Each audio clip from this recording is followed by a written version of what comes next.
Meet the Elofs. 5 years ago, they adopted a man they'd never met, who writes to them from a prison cell in Israel.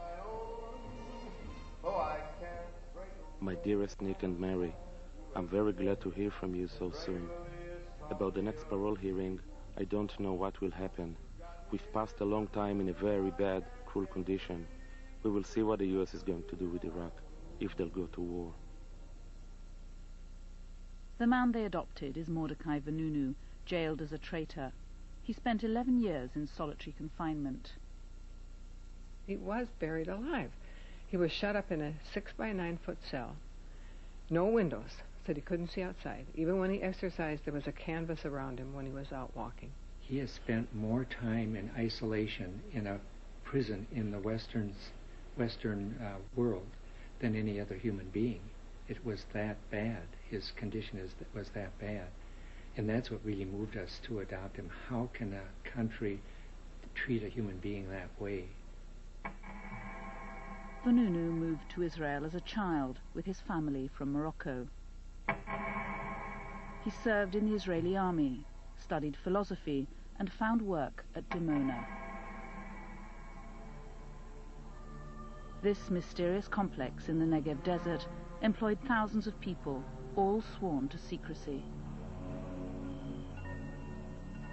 For years, Israel called it a textile factory, never admitting its true purpose, making plutonium for bombs. Vanunu's dissent over government policies was noted.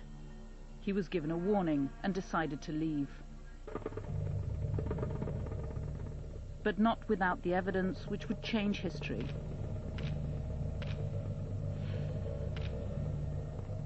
Today, his are still the only photographs ever seen of the inside of Israel's nuclear bomb factory.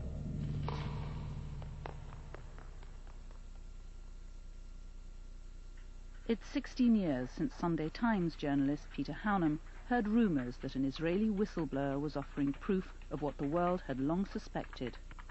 Here was someone who'd said he'd worked right inside the plutonium separation plant, helping to fabricate atomic weapons, who had taken photographs of the machinery, and who had lots of information about how much material was being processed and so on, and therefore he was potentially going to be able to provide incontrovertible evidence that Israel had a very advanced program.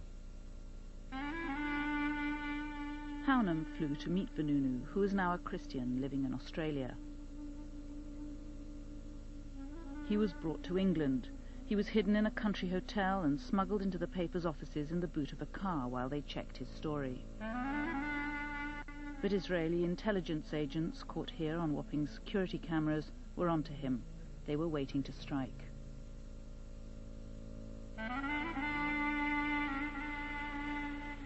It took weeks for the Sunday Times to go to press with their scoop.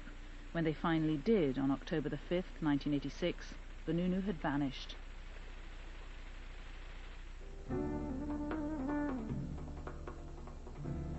He'd met an American woman in Leicester Square who seemed to like him. He was vulnerable and afraid.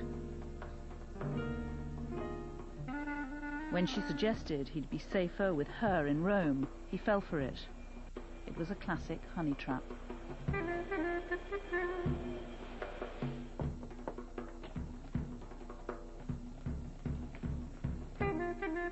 Once in Rome, the full weight of Israel's wrath kicked in.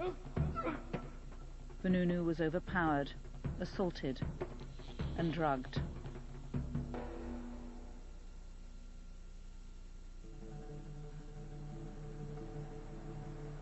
He'd been kidnapped and smuggled back to Israel by boat, unconscious.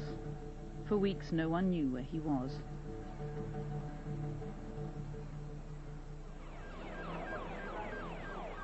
Eventually the Israelis brought Vanunu to court for a secret trial.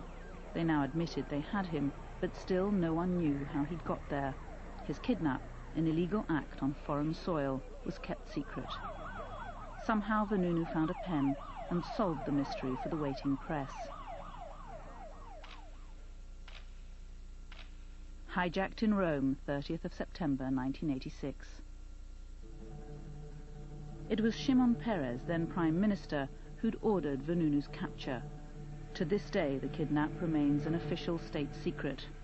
Peres was the father of Israel's secret nuclear program, and for him, Vanunu was a spy. He was a traitor to his country. So what was your reaction?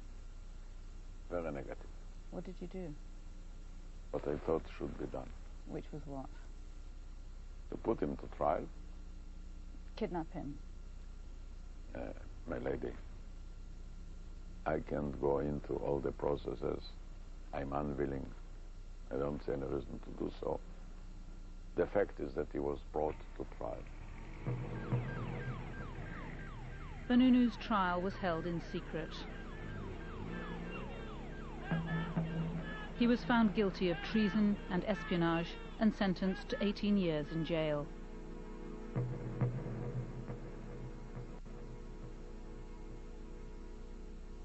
Vanunu was treated this way out of revenge, out of a way to deter others, and because actually he's the person who broke the taboo of the secrecy in the Israel society, a very strong and influencing taboo in a very closed society, more like a tribe.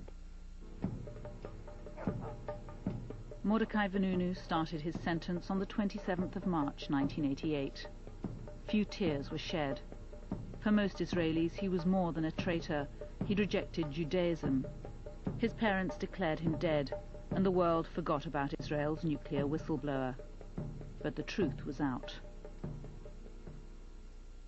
Vanunu told the world that Israel had developed between 100 and 200 atomic bombs and had gone on to develop neutron bombs and thermonuclear weapons, enough to destroy the entire Middle East, and nobody has done anything about it since.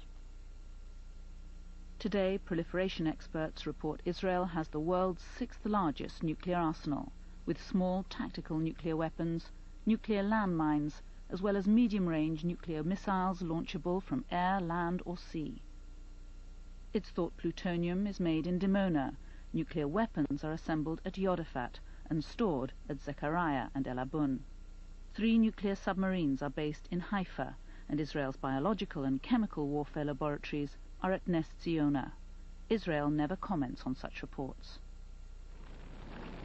But evidence continues to emerge. In 1992, an Israeli cargo plane crashed in Amsterdam, killing 43 people. The Israelis claimed it was carrying flowers and perfume. It took 6 years and a Dutch parliamentary inquiry before they admitted it was carrying DMMP, a key component for sarin nerve gas. The DMMP was bound for the Israeli Institute of Biological Research at Nes Ziona, one of Israel's most secret defense sites. It's subject to no international inspection, and reporting of its activities in Israel is prevented by strict military censorship.